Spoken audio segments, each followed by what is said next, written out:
Hello there. I wanted to have a talk about mindfulness today. There's a lot of talk about well-being these days. People are willing to take preventative measures to reduce the risk of illness. And within those preventative measures, mindfulness often comes up. So what is mindfulness? How do we use it?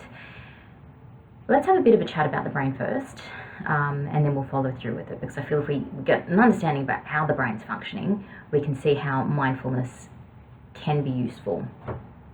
The brain essentially is a worry machine. We are constantly scanning for threats, even while we sleep.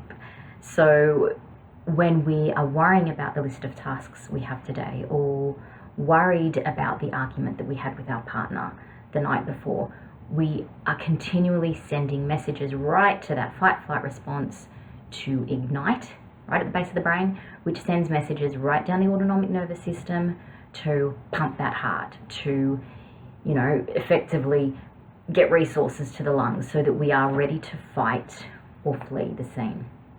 Now, quite often, a lot of these threats aren't warranted.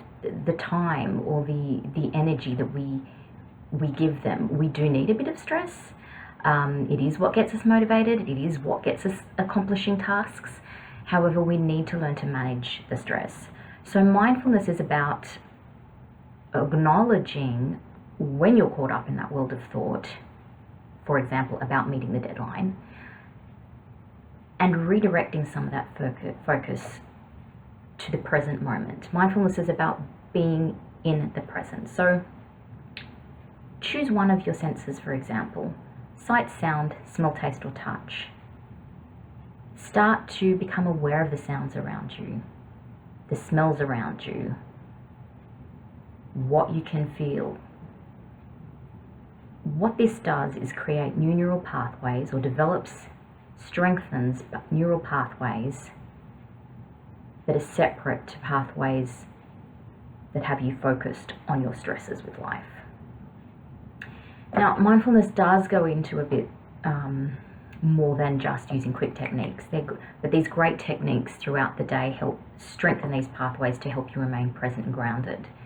Mindfulness is also about becoming aware of, say, the uncomfortable emotions, such as the racing heart, or the shortness of breath, or the sweaty palms, and it's a willingness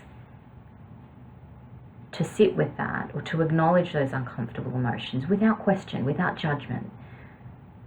So quite often when we're feeling anxious, we get anxious about feeling anxious, which further heightens the anxiety, and I'll go into that in another video. But mindfulness is a great tool when we're aware that our thoughts are further heightening that anxiety. We can start to redirect some of that focus. So for example, quick techniques that you can use throughout the day to try and help keep you grounded. While you are listening to me speak right now, start to draw attention to your feet. Feel the pressure of them on the floor if you're sitting in a seat.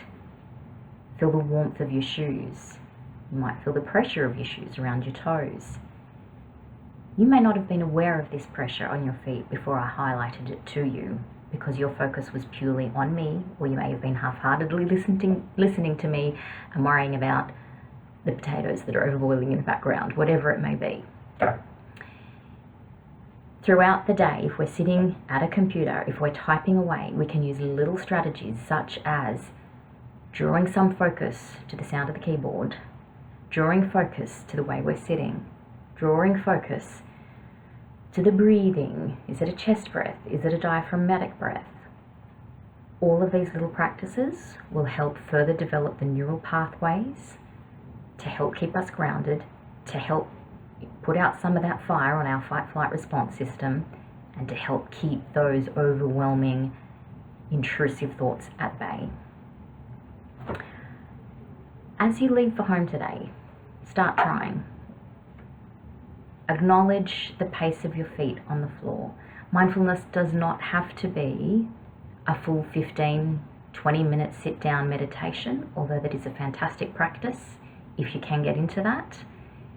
It takes time, it takes patience, it takes persistence. Little techniques. Start right now. Mindfulness really helps reduce the stress levels, the stress hormones, and can help us be a lot more productive throughout the day. Hope you find this helpful, and we'll get more videos up soon on anxiety, on stress management, on thoughts and how they can overpower us, and you'll hear more from me soon. All the best.